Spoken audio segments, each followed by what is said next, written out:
Bismillahir Rahmanir Rahim. Alhamdulillah Rabbil Alameen, Hasbanallahu wa ni'mal wakil.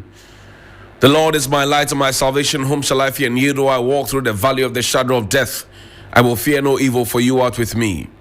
Thy rod and thy staff, they comfort me. Thou prepares a table before me in the presence of my enemies. You anoint my head with oil. My cup runneth over, and surely goodness and mercy shall follow me all the days of my life. And I will dwell in the house of the Lord forever and ever. Amen. Assalamu alaikum. Welcome to Johnny's Bite. It's Tuesday. It's time for the biggest event on your sports calendar. We call it Tour du Ghana. And it happens here on 3FM 92.7 year on year. This year, the riders will move from the SCC around the West Hills Mall all the way to Takrady Mall and back to Cape Coast Chapel Square. And we're doing this on the 20th and 21st of May 2023. If you're a single rider, you get to pay 200 cedis to participate. If you are passionate and you're a group of more than 10, you can actually pay 1,000 Ghana cedis and you're part of this deal.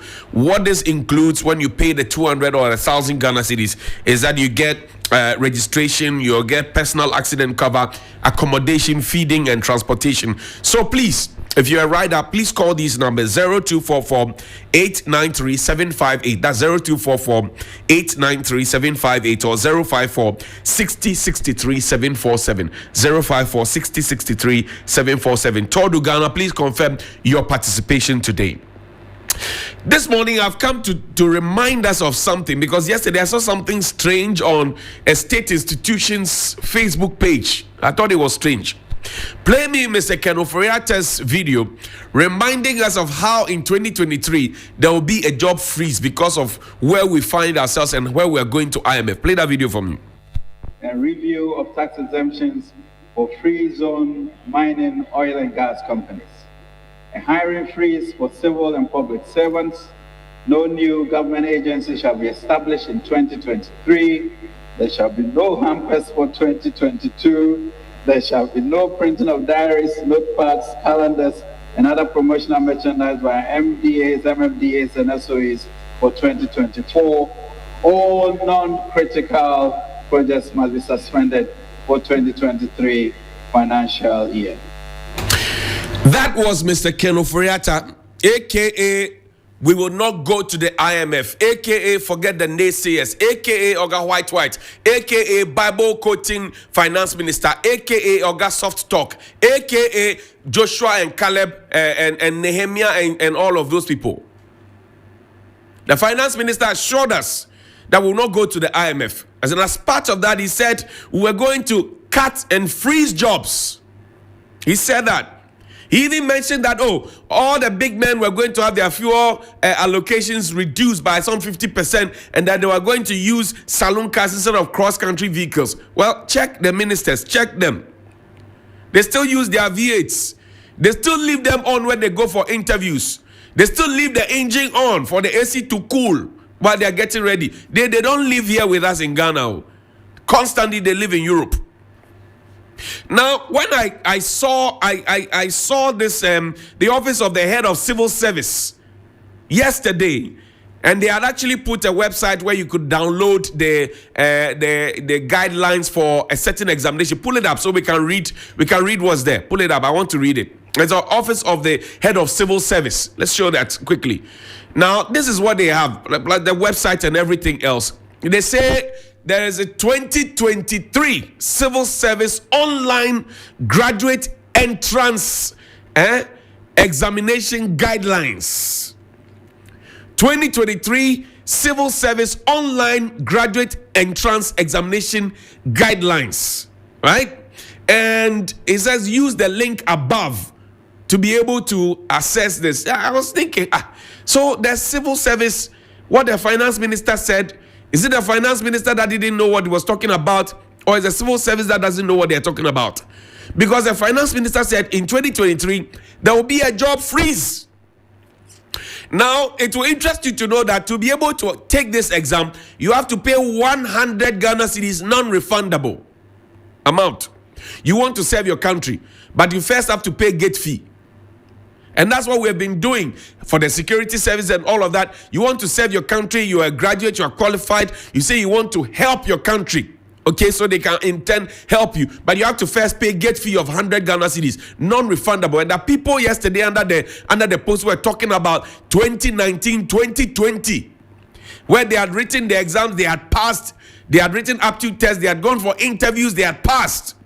They had seen the results, because for this exam, once you write it and they even tell you what softwares to use, Google, Chrome, blah, blah, blah, all of that, you cannot use back and cancel. You just have to use next or previous, all of that. I read through the whole guidelines yesterday. Now, they tell you that as soon as you finish the aptitude test, the multiple choice questions, you get your results there. It's there. It's there. The whole thing is there. The exam is scheduled for Friday, 19th May, 10 a.m. to 1 p.m. It will be in batches and all of that. All the things there. I'm gonna go to the very last page. You see where the money part is. I want to show it. So now I'm asking, these 100 cities. Imagine if we had 10,000 people applying for these jobs, and they are paying a non-refundable amount of 100 Ghana cedis each. In a year when we said there's going to be job freeze, what happens to that money? Go up. I want to see the next document, please. What happens to that money? 100 Ghana cedis. And you see, we live in a country where people are cash-strapped. The government agrees that we're not in normal times. And this is a fine opportunity for the head of civil service to come and tell us whether or not what the end result of this will be. Go up. There's the mobile money, portion there, 4.0 or so. Payment. There's a payment bit. The local government service needs to come and tell us, and tell the young people of this country whether or not what the bigger picture is when we finish writing the exam, whether they will have jobs, because the finance minister was very emphatic on behalf of cabinet when he presented the budget for 2023. He said there will be a job freeze. Job freeze. Now look, payment procedure. Payments are to be made through mobile money on the OHCS examination portal by following the procedures below. Now, you pay e-levy in addition to this one. You pay e-levy because that 100 cedis threshold has been taken off. So you pay. Pay through Ghana.gov. Input mobile money. You click submit. All of that. So they are paying money, 100 Ghana cedis. And this morning, the question I'm asking the office of the head of civil service is that the finance minister said there will be job freeze in 2023. Here we are organizing exams for people for graduate employment in 2023 at a cost of 100 cedis per individual. They are going to provide their own internet, by the way. And they have been asked not to even use their phones. They have been asked to use a laptop or a desktop. So I'm asking, is it the finance minister who didn't know what he was talking about when he said there will be a job freeze? Or is it the office of the local government who is just trying to pull a fast one on the citizens of this country? That's the question I'm asking.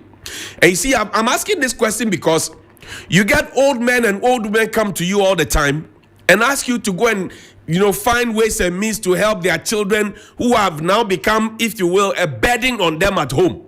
Because they have gone to school, they have done a diploma, they have done the HND, they have done a degree, they have done a master's degree, and they are still with their old women and old men at home, feeding off their pension.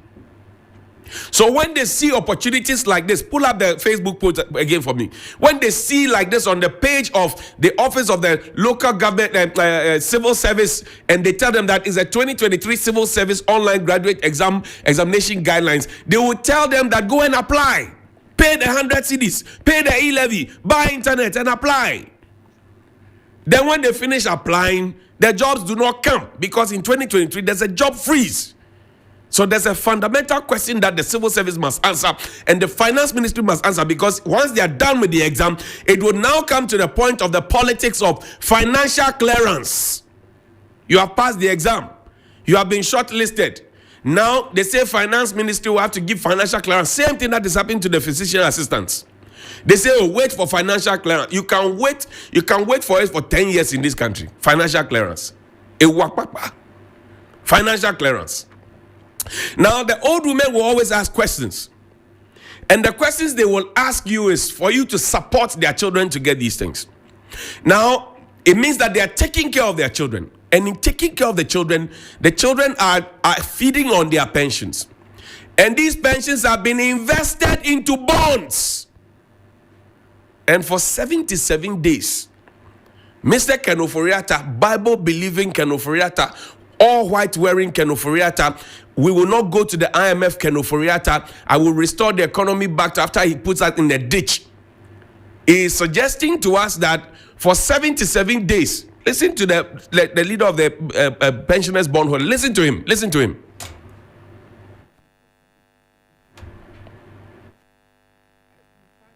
Paid that, I think government should have come out and said, look, can I roll over this principal for a short period? Then investors will get interest on the rollover.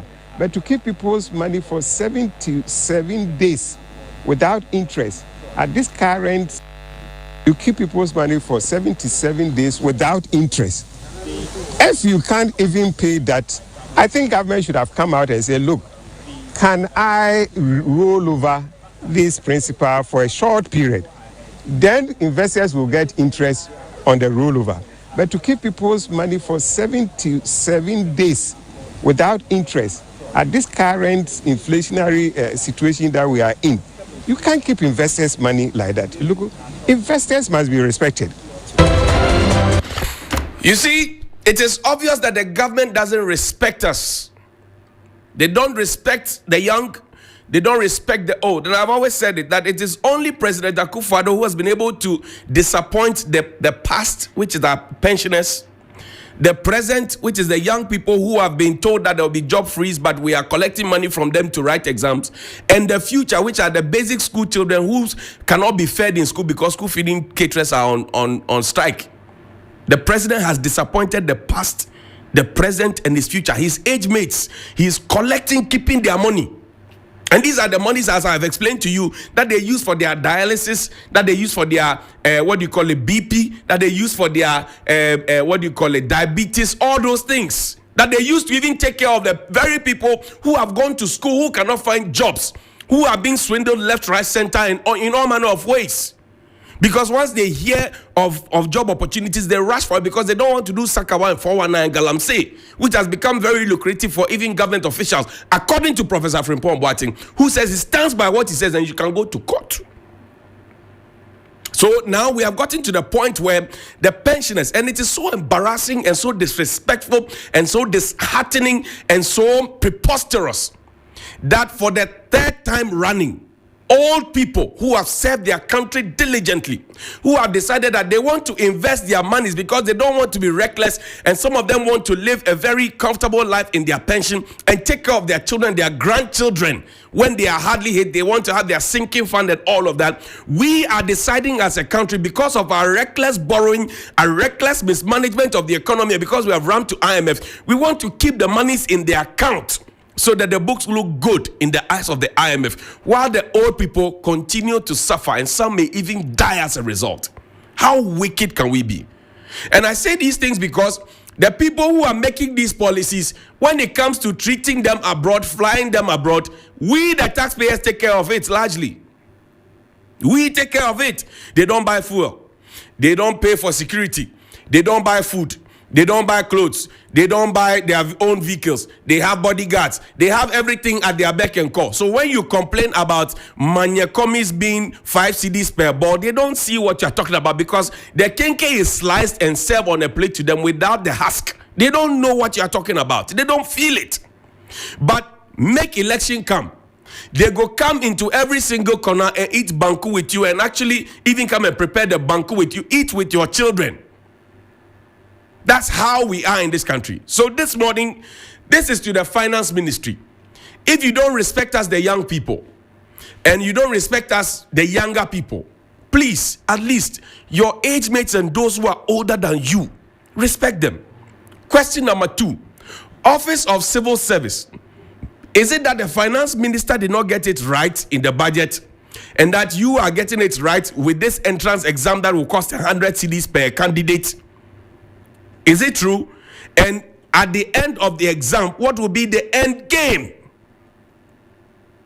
Let it not be said that this is another avenue for job for the boys. that you are creating this just to create a certain facade and charade so that job for the boys can happen. Eyes are watching. Good morning. You, Papa. You know Papa. Figuratively, he bites as hard as he can. Okay. And of course, when he puts his fangs into you, you certainly feel it. I think it pretty. Watch Johnny's bite.